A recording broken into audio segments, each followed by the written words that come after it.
নিয়ে বসে আছে, সাহাবাদের নিয়ে বসে থাকতে থাকতে আল্লাহ রাসূল বললেন, বাবা সাহাবারা তোমরা বলো তো দেখি কাদের ঈমান আজীবী ঈমান? ওই সময় সাহাবারা উত্তর দিয়েছিল, ইয়া রাসূলুল্লাহ হাবিবাল্লাহ, ইয়া রাসূলুল্লাহ হাবিবাল্লাহ, ফেরেশতাদের ঈমান হলো আজীবী ঈমান। আল্লাহ রাসূল বললেন, না বাবা সাহাবারা, ফেরেশতাদের ঈমান আজীবী ঈমান নয়। কিছুক্ষণ পর আরেকজন সাহাবা উঠে দাঁড়ালেন, ইয়া রাসূলুল্লাহ হাবিবাল্লাহ, নবী আলাইহিস সালাম ওয়ালের ঈমান হলো আজীবী ঈমান। ওই সময় আল্লাহ রাসূল বললেন, না বাবা সাহাবা, নবী আলাইহিস সালাম ওয়ালের ঈমান আজীবী ঈমান নয়। তখন কিছুক্ষণ পর আবার সাহাবারা উঠে বলল, ইয়া রাসূলুল্লাহ হাবিবাল্লাহ, আমরা সাহাবা আমাদের ঈমান আজীবী। আল্লাহ রাসূল বলল, না। কেন না? কারণ ফেরেশতাদের ঈমান আজীবী নয়, এজন্য ফেরেশতারা আল্লাহর সৃষ্টিকে দেখছে। নবী আলাইহিস সালাম ওয়ালা তেনারা জানেন তেনাদের উপর ওহী নাজিল হয়, তাই তেনাদের ঈমানও আজীবী নয়।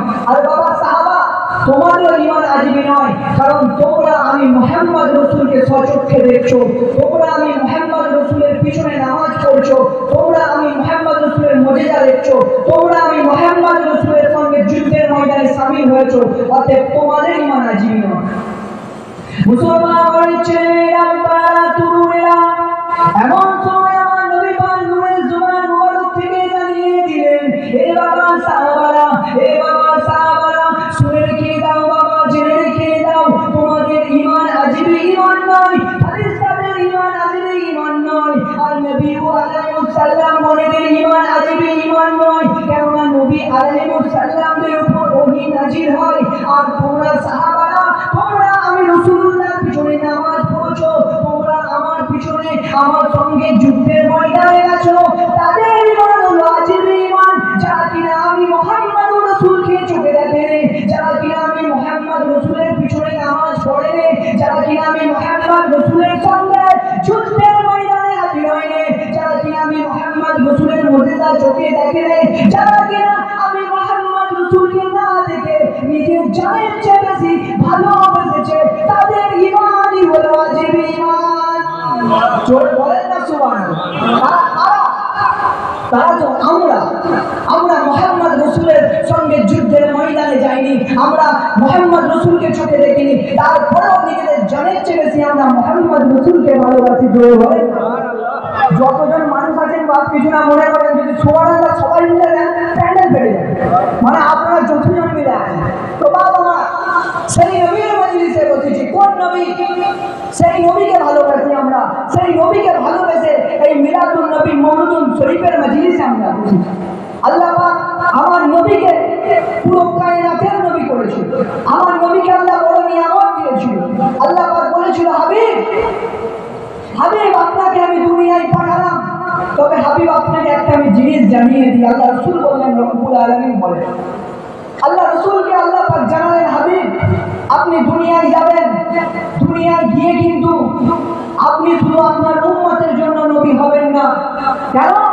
কারণ আমি ঈসা নবীকে পাঠিয়েছিলাম, আমি ঈসা নবীকে দুনিয়ায় পাঠিয়ে হাবিব আমি জানিয়ে দিয়েছিলাম ঈসা রূহুল্লাহকে, যে ঈসা তুমি শুধু তোমার উম্মতের জন্য নবী, এছাড়া কারোর জন্য নবী না।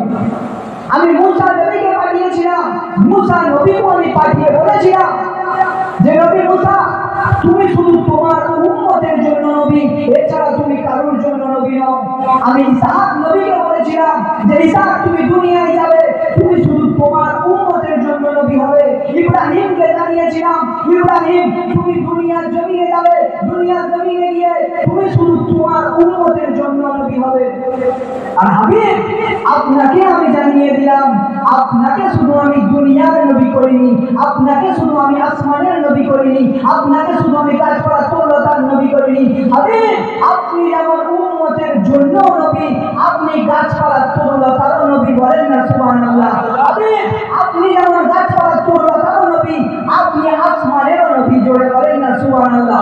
মুসলমান হয়েছে আমরা তরুণেরা,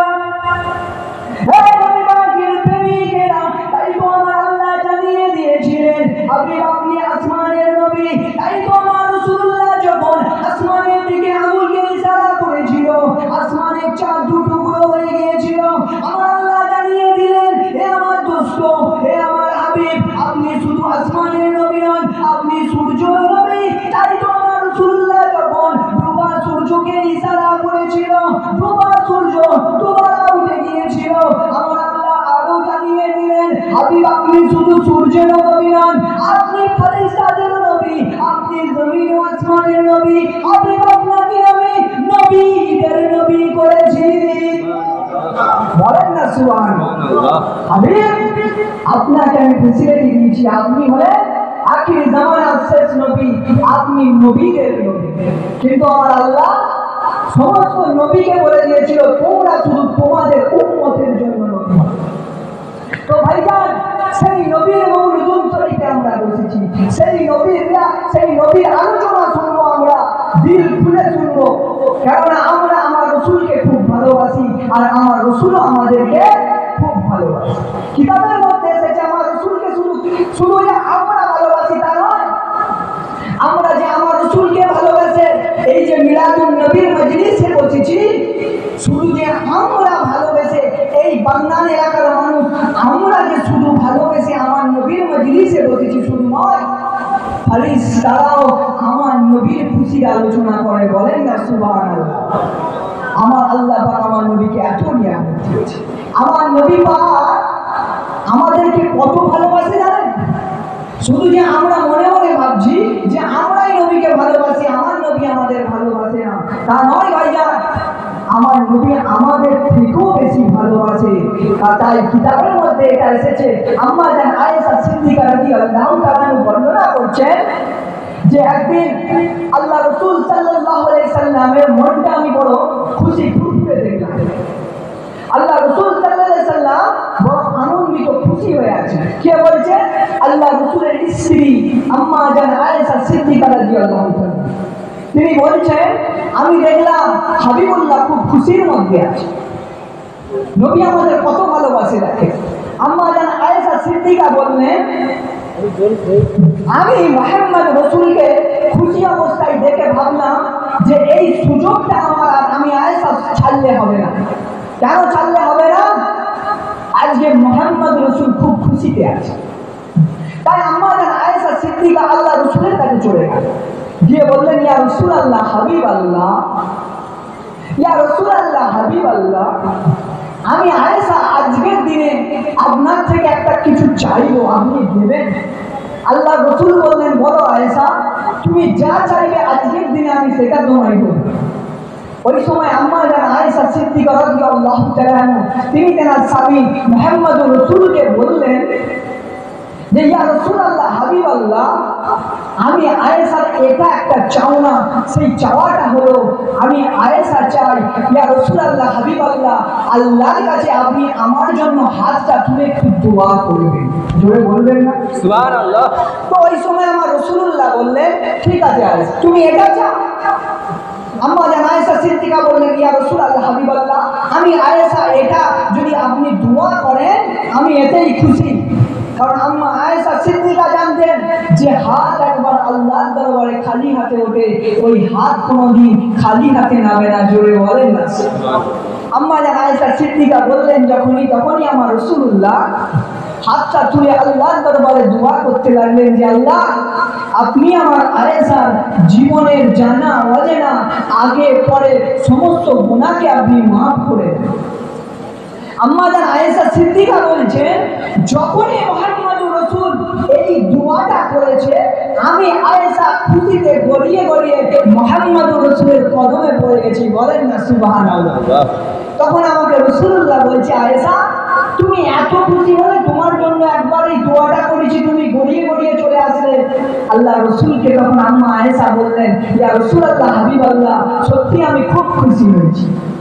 মুসলমান অনেক ছেলে মেয়েরা বাড়া তরুণেরা ওই সময় আমার নবী পাক জানিয়ে দিয়েছিলেন হে আয়েশা রে, হে আয়েশা তোমার জন্য এই দোয়াটা আমি একবার করেছি যে আল্লাহ আপনি আমার আয়েশার জীবনের জানা অজানা গুনাহকে মাফ করে দাও, আগে পরে সমস্ত গুনাহকে মাফ করে দাও। আয়েশা এই দোয়াটা করার জন্য তুমি এত আনন্দিত হয়েছো, তুমি এত খুশি হয়েছো।